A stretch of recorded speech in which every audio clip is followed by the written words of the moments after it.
Bonjour à toutes et à tous. Aujourd'hui, on va parler des méthodes pharmacopie de contrôle des matières premières. Cette présentation sera divisée en 3 parties, commençant par les méthodes d'identification, les méthodes d'essai et on terminera par la présentation des méthodes pharmacopie de contrôle des produits finis. Les tests d'identification. Leur objectif est de confirmer l'identité de la substance.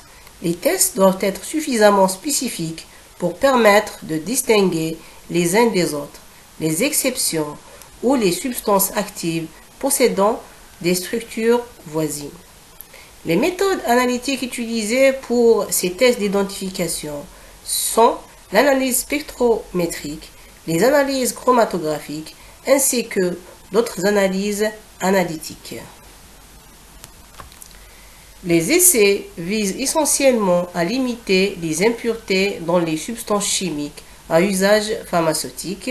On distingue les essais spécifiques, comme la détection des acides oxaliques et le cuivre, les essais non spécifiques tels que l'aspect de la solution, le pH, l'acidité ou l'alcalinité, les essais selon la méthodologie employée, tels que l'absorbance et le pouvoir rotatoire.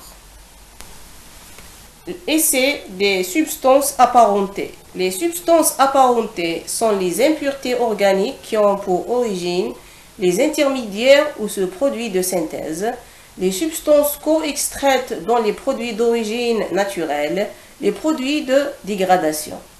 Essai des solvants résiduels.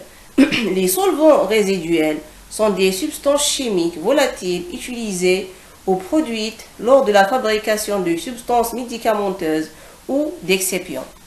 Les solvants résiduels sont répertoriés selon leur toxicité en 3 classes.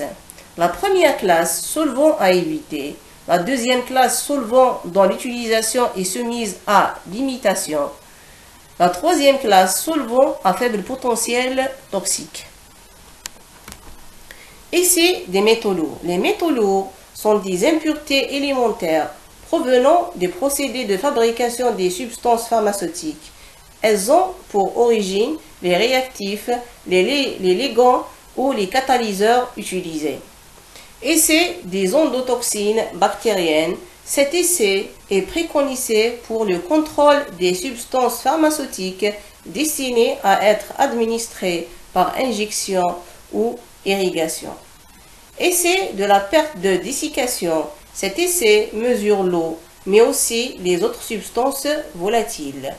Essai du dosage de l'eau. Cet essai est réalisé par 2 méthodes décrites dans les chapitres généraux, semi-microdosage de l'eau et microdosage de l'eau. Méthode pharmacopie de contrôle des produits finis. En plus des tests décrits sous les rubriques identification, essai et dosage, d'autres tests sont préconisés selon la forme pharmaceutique. Ces tests sont énoncés pour chaque forme dans des chapitres généraux. Par exemple, pour la forme comprimée, les essais suivants sont à réaliser. Test d'uniformité des préparations unidoses. Les comprimés doivent satisfaire à l'essai d'uniformité des préparations unidoses 2.9.40. Cet essai, récemment inscrit aux pharmacopies européennes et américaines, remplace, sauf dans le cas justifié et autorisé, les essais d'uniformité de la teneur 2.9.6 et uniformité de masse 2.9.5.